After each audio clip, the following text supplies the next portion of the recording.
We're recording?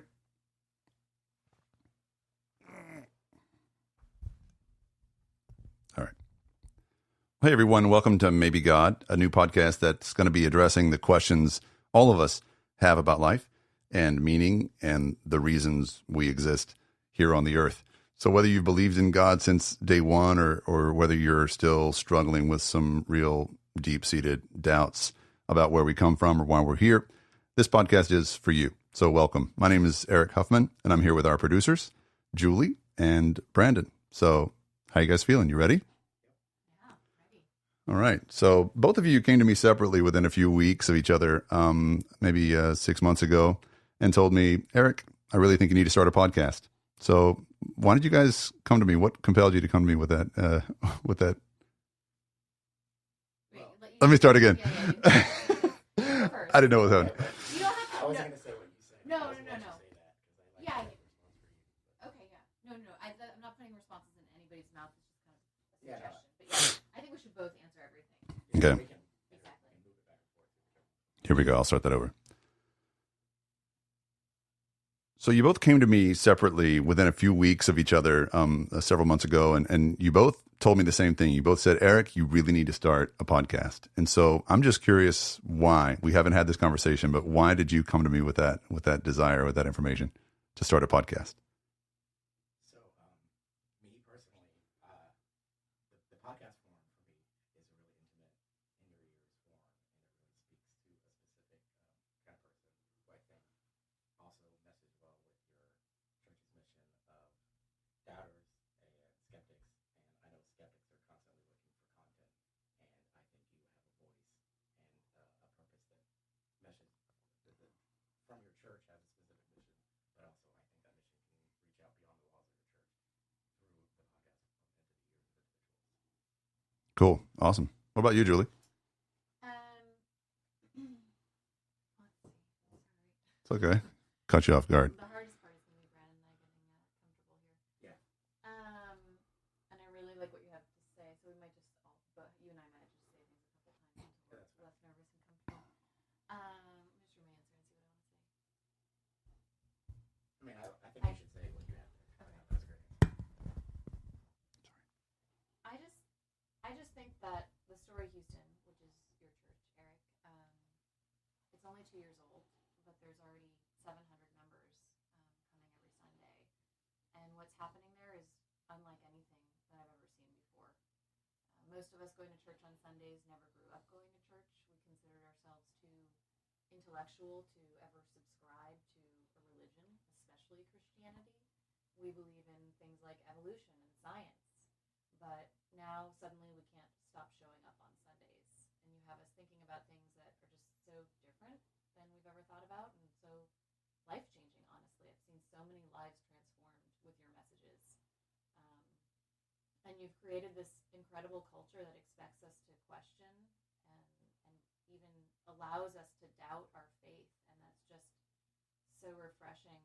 And I want other people to hear what you have to say and the types of conversations that we're having outside of the four walls of the Story Houston. Right. And I think that to restate my answer now, right? I think that, I want to restart because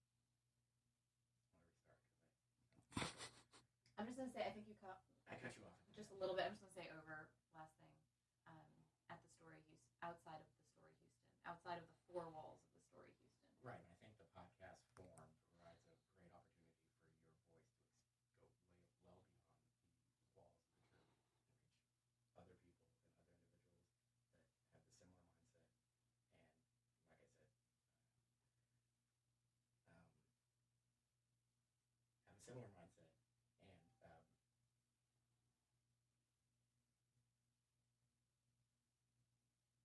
Mm-hmm. yeah, Cool. I think what I had before. Yeah, that was good. Are you okay with the evolution thing?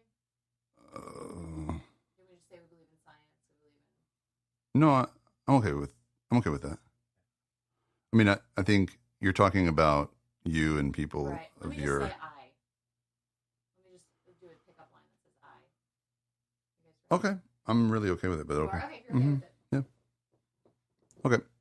So that's really cool, guys. So the mission of the story really is wrapped up in my own personal experience, as you all know, just my own deep questions and skepticism and a lot of pride and not wanting to submit to any religion or surrender to any dogma.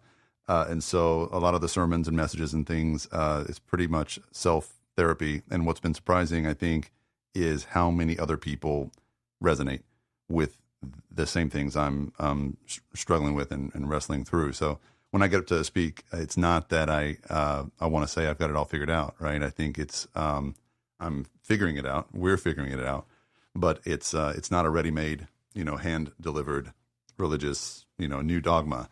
It's really inviting people along on that journey to figure out what truth is and what truth is and what it's not. And I think that's really been shocking to see how many people, regardless of religious background or identity, identify with that struggle, that question, because it seems like everything's moving in every direction at this point, and nobody really knows where they stand when it comes to truth, right? Or the worldview that they claim.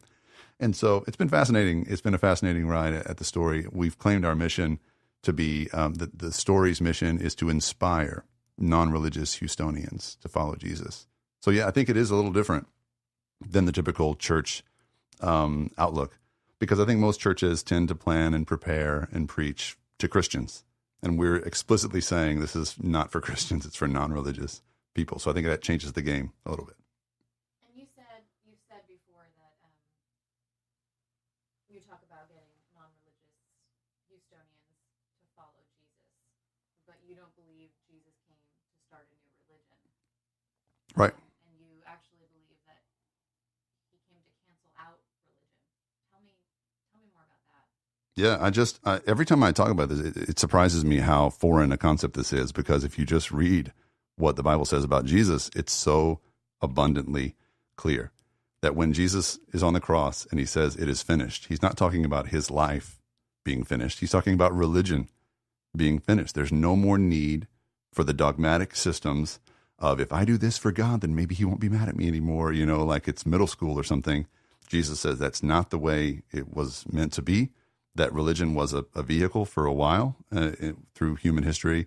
But Jesus is saying a new day has come, and it's about relationship now, and that we can know God through our relationship to nature, through our relationships to each other, through our prayer life, our disciplines and things like that. And so even our work life and love life and all of that can speak to the realities of God. And I think that's clearly the message Jesus came. Yeah, it's for me, it's not about Christianity being a superior religion. It's not about comparative religions. It's about Jesus canceling out our need for religion, full stop. So I think that's it for me. And I think that's why you have 700 people coming to hear you every Sunday, because that's so new to a lot of us.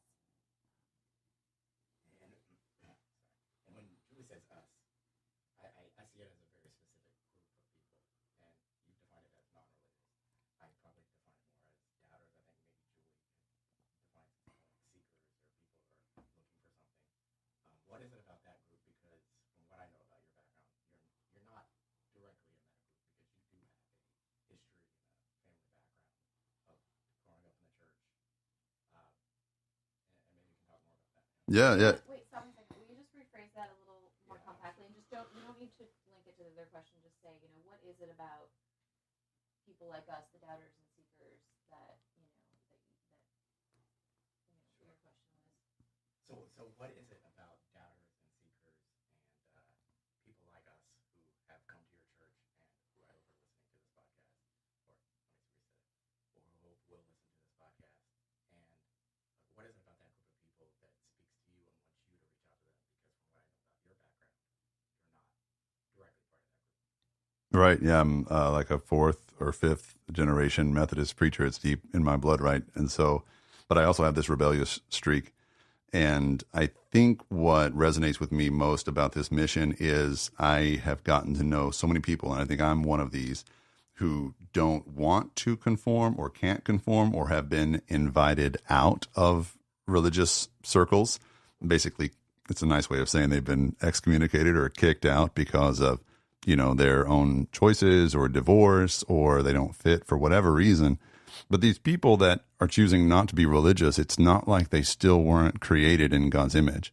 Like for me, those tenets are not mutually exclusive. If you're not a religious person, it doesn't mean you don't have a soul. It doesn't mean you don't have desire to connect with God. It doesn't mean you don't have desires to be, a transcendent being. And so I see people who aren't religious, just geeking out on yoga or camping or, connecting to nature in some way or, even praying or meditating. And I know the hunger is still there, but they just cannot bring themselves to be a part of some organized religion.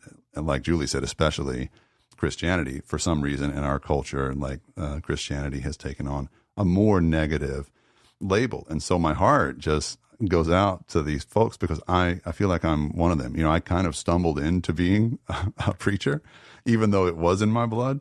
When I was first asked to be a preacher, it was when I was a student in college, and there was too many churches and not enough pastors in the Methodist system around my college.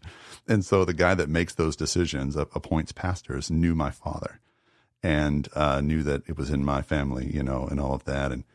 And I had been involved in some campus ministries and things like that before. And so he had heard of that. But what he didn't know is that in the past 6 months before he called, I had become an outspoken agnostic/atheist.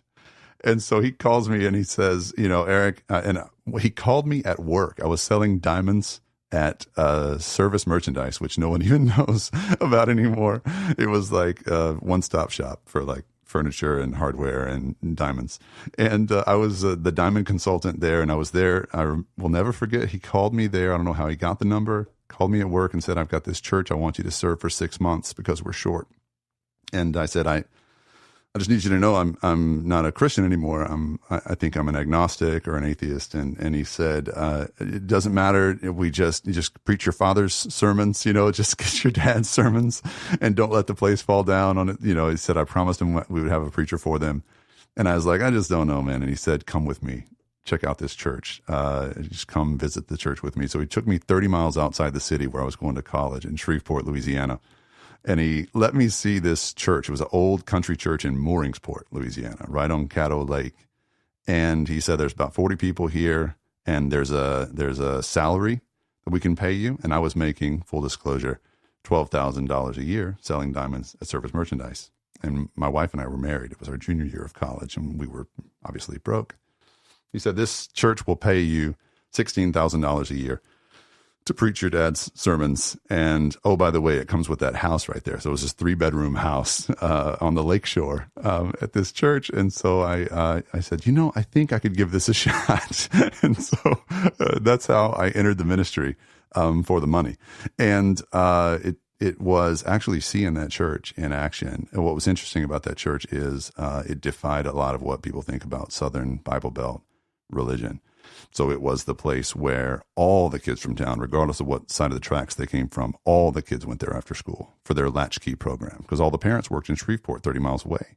And so the black kids, white kids, everybody, even though it was a segregated town, would converge on that one little country church. And the adults would come and serve them snacks and make a meal and help them with their homework and, totally this kingdom of God stuff, right? It was beautiful. The treasurer and the lay leader, which is kind of the most important role that a non-pastor can play in a Methodist church, were a 70-something-year-old gay couple in the middle of, backwoods Louisiana, where they served, chicory and squirrel brains at church potlucks. And so it was just this fascinating sort of eye-opening experience, and they took care of each other, man. When somebody would get sick, they would just line up to take that person to the doctor all the way in Shreveport. When somebody died, they would fill that person's house with casseroles before the coroner could even get out there, and so it was this beautiful example of how people can be Jesus to each other without muddying the waters with, religious structures and dogmas and things like that get in the way of people being Jesus to each other. And so that experience really led me to want to dig deeper, and I went to theology school. I went to seminary. I was going to be a theology professor or a philosopher of some sort. And that's kind of how the story started. I didn't find Jesus in a personal way for another 8 or 9 years after that. So I was serving in some pastoral capacities and doing soup kitchen stuff and things like that, calling myself a pastor before I was really even technically a Christian in the sense of believing Jesus is who he said he was. So you glossed over this a little bit, but you just admitted that for 6 months you went through a phase where you considered yourself agnostic/atheist. What was that about? Well, I was raised in Bible Belt religion. And so I was raised to believe that the Bible is God's word. God said it, and I believe it, and that settles it. And that things like science, things like evolution, things like how old the earth is, all of that stuff is settled by the Bible and not by, what that mean old world out there is telling us. So Satan's lying through the scientists, and, none of that stuff is real. The only stuff that matters is in the Bible. I went to college, and so many of those things just got broken down. For me, in the first semester of college, really, my favorite professor was like a rock star on that campus. And I will never forget when he came in one day wearing a T-shirt that said, I'm going to totally butcher this because I don't have it prepared, but his T-shirt said something like, Christianity, the belief that a cosmic Jewish zombie can take away your sins if you, profess your loyalty to him mystically through some telepathic, communication. And you're a sinner, by the way, because some rib woman was convinced by a talking snake, blah, blah, blah. It makes perfect sense, It was a very long T-shirt. They've made memes out of it since then. But everybody in the class laughed about Christians at that point. And he was obviously laughing at Christians. And he was an outspoken atheist.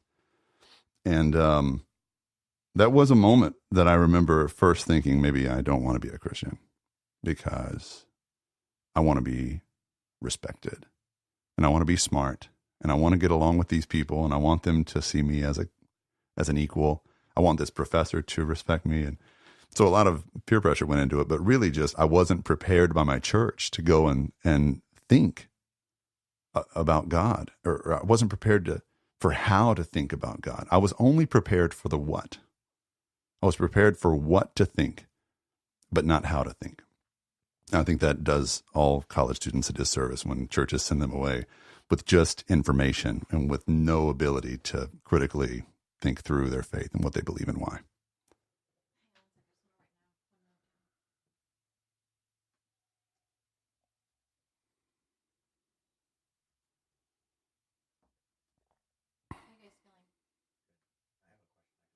Yeah, okay. Can I just restate my question? I didn't like how I said the gloss over thing. So you mentioned that you had a period of about 6 months where you considered yourself more agnostic, if not an atheist. Tell us more about that. Was it 6 months? Why are you laughing at me? You are here. Yeah. You're in the what's it called? In Stranger Things. The upside down. Yeah. Well, Okay, so my question is going to be, so do you think having that period of doubt or going through that experience in college was a useful experience, and you think that's something that even kids going off to college who grew up in the church, or do you think that's something that kids growing up in the church and then go off to college should have that experience because it strengthens, or it could because it has the ability to potentially strengthen their religion or beliefs? yeah, their faith. I guess. I mean, I think I would say I would hope that churches would do a better job with students because students are ready to have more profound, more thorough, sort of critical thinking, rational faith conversations when they're in high school now. These high school students are so mature and so ready for these talks, but we're just telling them what Christians believe on a moral scale, right? So this, and this, and anything outside of this, and this is heresy, and just stay away from it, be afraid of it. And then they go to college, and everybody that they trust is telling them the opposite of that.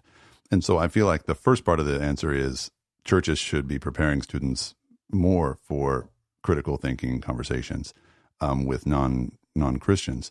The other part of your question, I mean, yeah, I think it's good. I don't think Christian, kids should be sequestered. I don't think we should come up with a way to homeschool them for college. I think that we need, I think we need these experiences. I will tell you that there are some venomous attacks against Christians and Christianity being levied on many college campuses. I mean, I hear from students that go off to college now, and the assumption is just, it's all BS. Religion, I mean, Christianity in particular, it's all BS. And whatever value it brings, it's just more like self-help value. And all religions are the same in that way. They all help us cope with the fact that we're alone in the universe. I think is basically how many secularists, especially secular academics, go at the issue. And so it can be very damaging. It was damaging to me. I will tell you that I had 2 breakthroughs that were just heart-wrenching, gut-wrenching, heart-breaking breakthroughs. Like it was, the first one was when I realized that my pastors and Sunday school teachers, and in some cases family members, hadn't been fully forthcoming with me about some of the issues, science-related especially issues, and in ways that the Bible had some problems that, need to be addressed as well. Totally unprepared by my church. So there was a sense of betrayal there. But then there was this whole different betrayal 8, 9, 10 years later when I finally came to believe that Jesus is who the New Testament says he was. And when I came to that conclusion, I realized that I had also been just as brutally duped by the liberal secular academics that I had looked up to during that chapter of my life. And that was just as heartbreaking to me because they had done the same thing, man. They had held truth back to get their agenda across. And I think that happens all the time. So, I mean, that's a long answer. I do think that those experiences are valuable, but I wonder how many students have those experiences and never come back from them. You talked a little bit about the emotion in that period of your life. I mean, how did that make you feel when you realized that the people you were closest to growing up, you felt like they had been lying to you, basically? At first, I mean, it hurt really bad. I think maybe I was being overly emotional about it. I felt angry most of all. And that's my rebellious streak coming back to the surface. And what that brought out in me after I took that appointment at that church and went to seminary, like I still didn't really become a Christian. I was more of a Marxist with Jesus-y tendencies. You know what I mean? Like that was my MO for 8, 9, 10 years. Well, that's why we were doing the social work we were doing with, undocumented workers and soup kitchens and all really good stuff. But man, we couldn't keep people coming. We couldn't keep them excited or motivated because we were just running on empty all the time because it was all up to us. It was all up to what we could do. And so I went through that season of life, and I think part of that was fueled by some of that anger. And I didn't want to be just a Christian like all those Christians had been. But I got to tell you, I think it hurt worse when I realized that the professors, and in some cases, mentors that I had looked up to had done the exact same thing that the religious people had done before. But I thought it was even more nefarious because in some cases, I don't think, Miss Sally, my Sunday school teacher, knew any better. She was doing what she knew. But I felt like these more secular influences in that second season of my life knew exactly what they were doing. And I felt like that was even more nefarious, and I felt even more hurt by that. Well, I want to save the story about what led you back to Jesus for one of our episodes. But what does it mean to you to follow Jesus? I think the first thing that it means to me is surrender, that it's not all up to me, that I don't have to prove that I'm good enough. And that's not a feel-good thing. That's because of what Jesus actually did and what he means. So if God himself really did put on flesh and walk among us and say the things Jesus said and do the things that he did, if he really died the death that he died, and if Easter is true and the grave is empty, just suspend disbelief if you're a skeptic, but if all of those things did happen, if you were somehow convinced that those things happened, then what would that mean for us? What would all of that mean for your life? How would it change things? Well, first of all, it would mean that God is a God of love, love in the purest sense of the word, love in the sacrificial sense, that God is willing to engage us in a loving way, even if it costs him everything, even if he's humiliated by it. That's how you really know if somebody loves you, by the way, if they're willing to be humiliated for your sake. That's why when my wife sends me to the grocery store to get certain things, like, I do it willingly because I am a loving husband, even though it might be humiliating. That's how you know what love is. And so if God did those things, and if Jesus wasn't just an upstart, energetic, charismatic teacher, then what would that mean? It would mean we don't need to earn his love. It would mean he has a plan for creation. It would mean he is intent on seeing that plan through. It would mean that we are not condemned by our past. All of these things start adding up. And so I think what it means first is surrender to that reality, that it's not up to you. The second thing I think that it means is freedom. So there's surrender and there's freedom, which seem like two opposing viewpoints until you realize that to really be free, you surrender. You surrender to something. And so there's freedom in Christ. And I think this is where we get so much of it wrong in the churches, right? So people go to church and they think, what's this church going to tell me not to do? So you go to one church and they're like, don't do this, this, and this. You go to another church and they're like, don't do this, this, and this. Like, and it always feels restrictive. And I think when I look at Jesus, it's not that there aren't right and wrong ways to live your life. It's just you choose the best ways to live your life as a response to what Jesus did for you, rather than you'll go to hell if you don't, kind of a thing. And so I think freedom, surrender and freedom, both of which are grounded in love, is what it means to follow Jesus.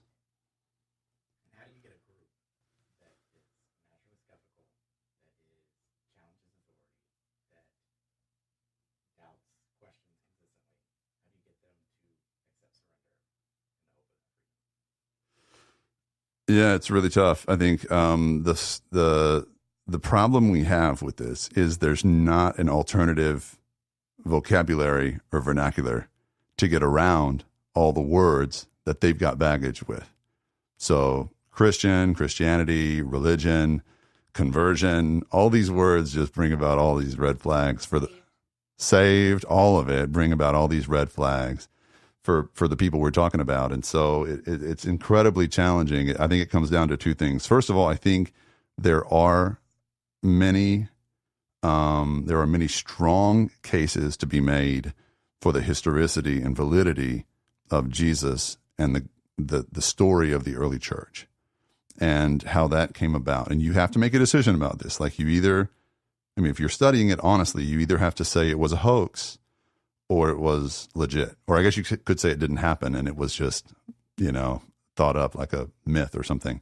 But I think that's pretty much been disproven. So either all of that stuff the New Testament talks about, the empty tomb and the start of the church, either that really happened and it was legitimate, or it was a hoax. And so both of those answers kind of have some consequences to them, some follow-up questions, right?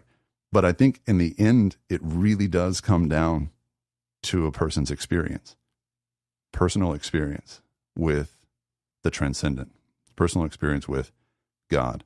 And this is where it's really out of my hands. I can preach sermons about the first thing I mentioned. I can convince and compel people to give the story of Jesus and his death and resurrection and the birth of the church, give that a shot from a rational standpoint. And sometimes especially with men, once they can make sense of it, then they're open to the experiential part of it.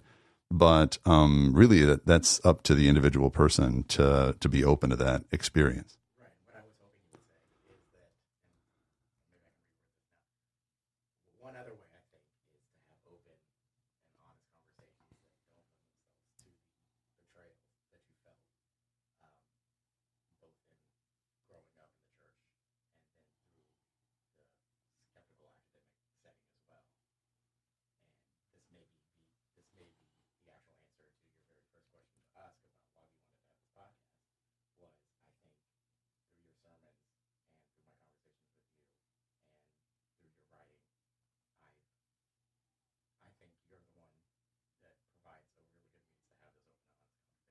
Mm. without having the level of judgment and then the sense of betrayal later.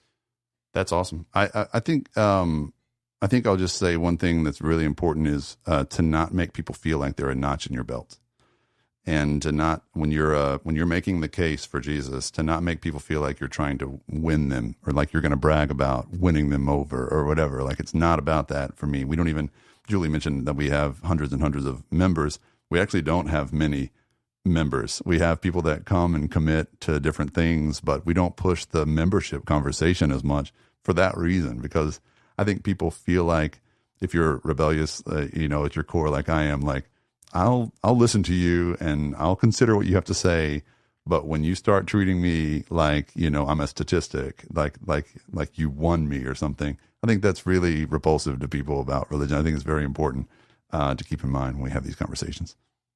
One thing I mentioned before, how it seems like their lives just being transformed with the story every single day. And this made me think of it, what you were saying about, what it means to follow Jesus. But so many of us in Interloop Houston, I realize we don't want to follow God or Jesus, but there are other things that we are, what's the word I'm looking for? There are other things that we're idolizing, that we're putting, at the top of our list, and it's money. Like I said, we hear stories every single day of people making drugs, money, sex, the biggest things in their lives. And when they, have chosen to follow something different, God in this case, it's just the transformation that happens in their lives is just amazing. Yeah. I think that what you're alluding to is theologically called idolatry. And that's a very loaded word for some people. It's not always about, crafting a golden goat and, bowing down to it. Sometimes it's as simple as putting your own comfort or your own pleasure above all else. And that's some people's idol. And I think the point behind that is that everybody worships. Everybody worships something.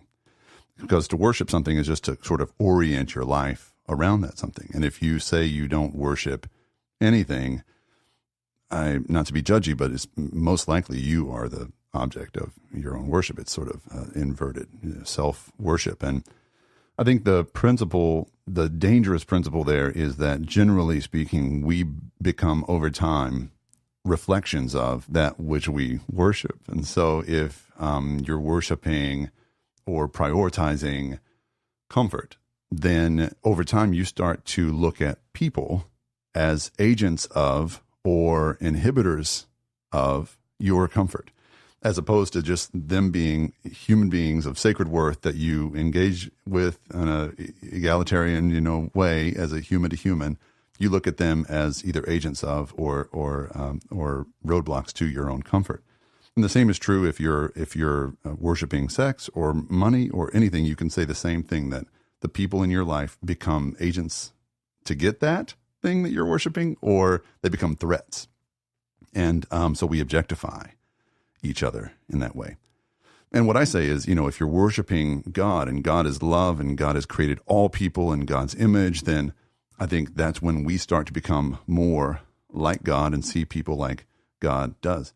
When people come to me and they're like, I respect what you're saying, but I'll never be a Christian. I'll never believe it just sounds like mythology. It sounds like manipulative stuff, religious stuff. I totally get it, but my response is always, okay, so for me, Christianity is a worldview. The Christianity that I embrace, where we put Jesus at the center of it all and we believe Jesus is who he said he was, it's a worldview. It's a way we see the world, okay? And it's a way we put God in his proper place and worship him alone. So if somebody says, that's not what I believe, I'll never believe that, my question is usually, well, what do you believe? What is your worldview? Because a lot of times people are just not prepared to answer that question. But when we get to that question, I think is where really interesting things happen.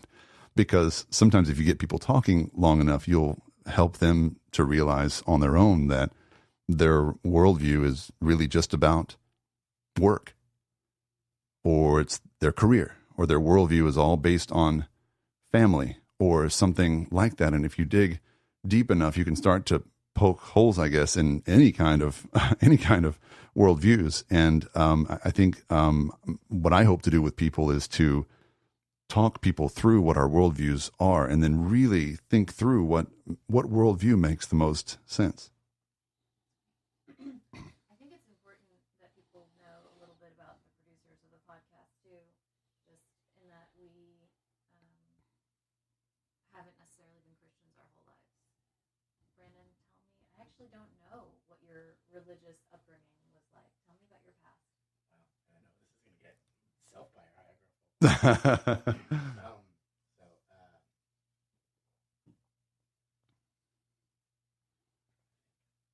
So I didn't grow up in the church per se, I guess, especially compared to people that I know did. My wife grew up in the church, went to a church every Sunday, went to a church high school, or went to a religious-based private school, and that certainly wasn't me. We were members of Southeastern Presbyterian Church on the southwest side of Houston. My parents might have actually been one of the founding members of that church, because I remember going to like a gym type church before, and maybe that's just in my DNA now. And then going to a new building that was built, and they were members. And my mom was much more religious than my father. She grew up Catholic, and when they got married, he was Southern Baptist or something like that. And eventually, it just didn't become a thing. I played soccer, I played other sports. That became, maybe that was my idol growing up. And church got set aside. I did confirmation, so I have like a background in church, but I never necessarily considered myself a church-going Christian as a kid. And I was then a philosophy major in college, and certainly didn't consider myself a Christian at that point. Took like philosophy of religion classes. Became obsessed with Paul for a long time, the Apostle Paul. But from an intellectual academic standpoint, which is how I approach most things, just because I thought he was a really important person in the Bible, and I'm sure that's probably correct, and Eric can correct me or not. Somewhat important. But anyways, but never necessarily bought the whole story, and in particular, I have tons of questions, still do, and then never really committed to going to church at that point after that. And in particular, I had issues with joining churches for a number of political reasons, I would say, because of what my view of churches in the South, and particularly in Houston and College Station where I went to school, like what views were associated with the people that went to that church. And then going to New York after college provided me the opportunity to visit some churches, but we still never committed to anything, mainly because it just wasn't our focus of our lives. And then when we moved back to Houston, having a daughter, knowing it was important for my wife, and me being a questioning and somewhat seeking person too, wanted to find a place that we could call a church home. Not necessarily that I was Christian, but I thought that might be important for my family. And we tried a few places in Houston, and eventually showed up at the Story when it was in the church. At the Story when it was in the gym of St. Luke's. And I think after the first sermon, I was like, I could go here. And then didn't care about all my issues that I had before with joining churches. And I think we became members pretty quickly after that. Only because we just found it to be a home. And my wife strong-armed you, probably. And that too. And now I'm more active than I had ever considered myself potentially able to be in a church. And now I'm on a podcast with the people. on a Christian, on a religious focused podcast that totally is not my job. So. Right. What about you, Julie? I grew up with zero religious influence. My father was raised in France in the 40s, and his mom was super Catholic. He was forced to be an altar boy, I grew up with him telling me that religion is just brainwashing, and we're too smart for religion. And his favorite story was to tell me how he used to pee in the holy water and then watch the old ladies put their fingers in and do the sign of the cross. That's religious influence, but I was a seeker big time. I was reading like self-help books when I was 10 years old. Wow. Tried just about everything. As Eric likes to talk about, I worked for Oprah for 8 years, and that's when I definitely started to experiment with all sorts of worldviews. But this, shockingly, Christianity has been the one that's been most transformative to me, and I'm done seeking. I've never felt quite so comfortable with. That's the wrong way to say it. Start with I've never felt. Or you could just end it with I'm done seeking. That's a good way to end it. I think I'm done seeking. So guys, who are we going to be talking to? Who are we going to be interviewing in these podcast episodes? I think we should ask you that. Okay. I think you're going to be the best one. Okay. Okay. Yeah. Are you cool with that? So, Eric, what episodes? Question before.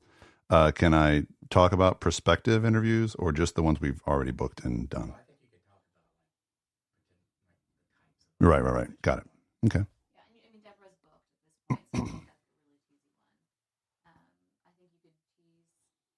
I think you could mention that we have a pitch out to Ted Cruz without saying his name, maybe. But You could say like politicians or. Yeah. Right. So, Eric, why don't you tell our listeners about some of the first episodes coming up?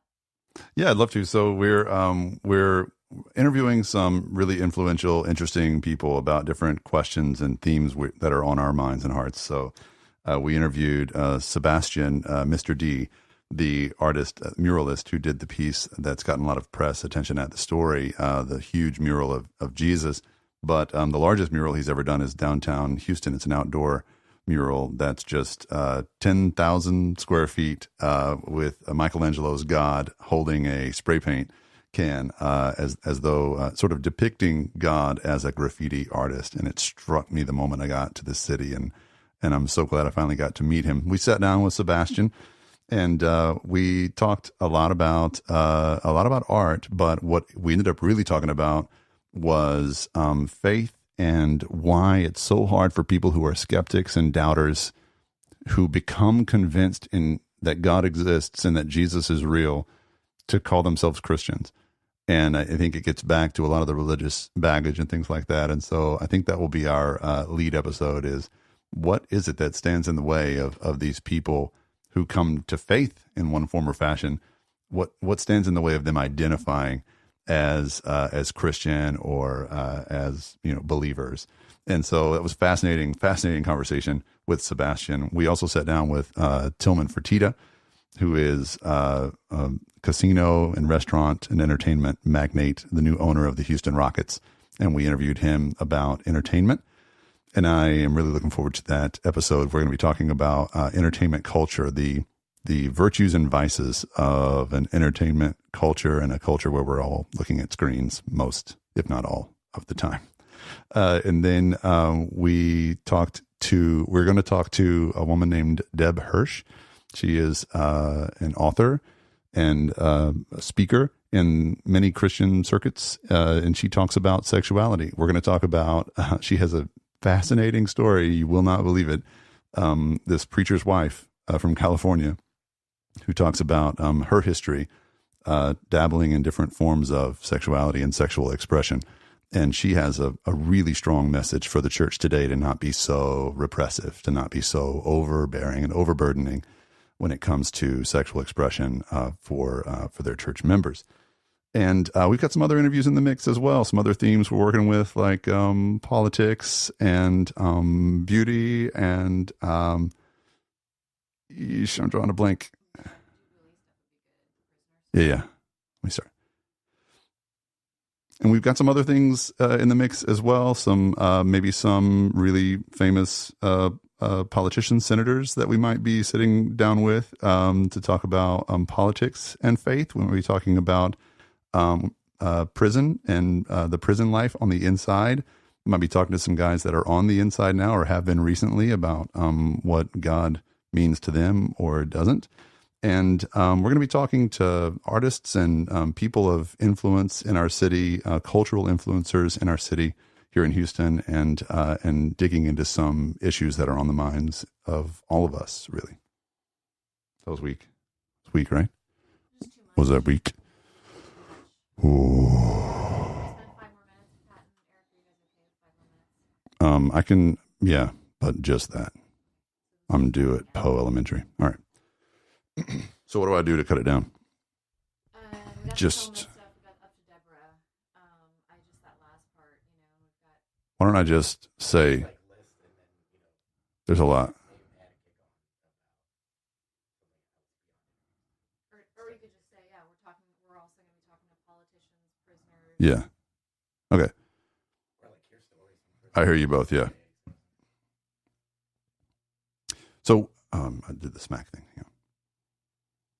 And we're going to be doing other things as well, other than interviews. We're going to be doing some storytelling and some teaching and maybe a little bit of Bible study in some creative ways. We're going to be talking with politicians and prisoners and other fascinating characters that may be influencing our culture about what God means to them or how God influences them and what they're doing and how they're living. So I'm just so excited to get started and to share what we're doing with the world. I can't wait. Awesome. What do we want to say about subscribing? I think you should say it, Julie.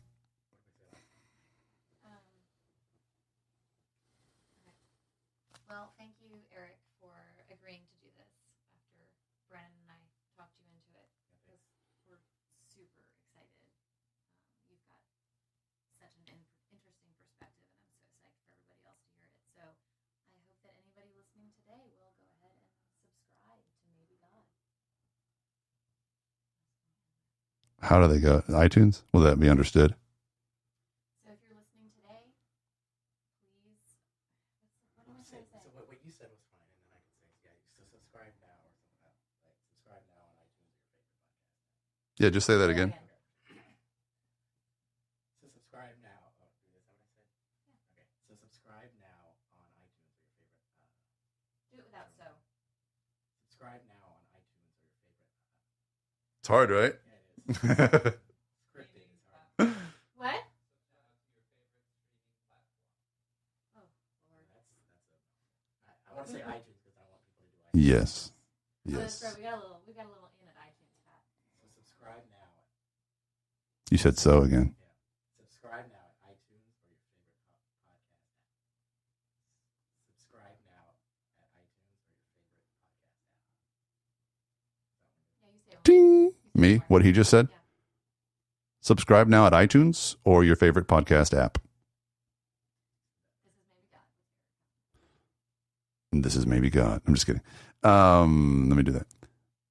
You just want me to say that? Really? This is Maybe God with Eric Huffman. Let me do it again. This is Maybe God with Eric Huffman. One more time. This is Maybe God with Eric Huffman. Awesome. Can you just read the... Wait, don't just go to the top of your document. Do the document Mm-hmm. for the movie ad. You said that line, we asked Mr. D to paint a large mural of Jesus, and we did it. It was so just felt really staged and inauthentic. Can you just read that line like you did when it's more conversation? Okay. We asked Mr. D to paint a large mural of Jesus. The story Houston doesn't believe that Jesus came to start a new religion. Interview style. So, did you ask Mr. D? Wait, what? Interview style. You need to talk just like you've been talking to us.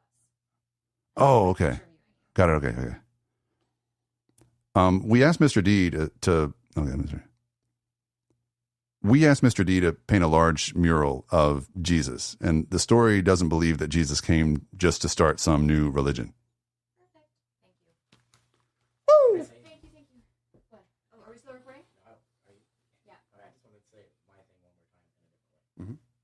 Subscribe to Maybe God now on iTunes or your favorite podcast. Say it again. You sound pissed. Subscribe now to Maybe God on iTunes or your favorite podcast app. Perfect. Sweet. Good. Pat, anything we're missing? No? Okay, we got a lot there. Wow, guys. Clearly we need to do that more often. I like it here. I'm so comfortable here that Good. Let's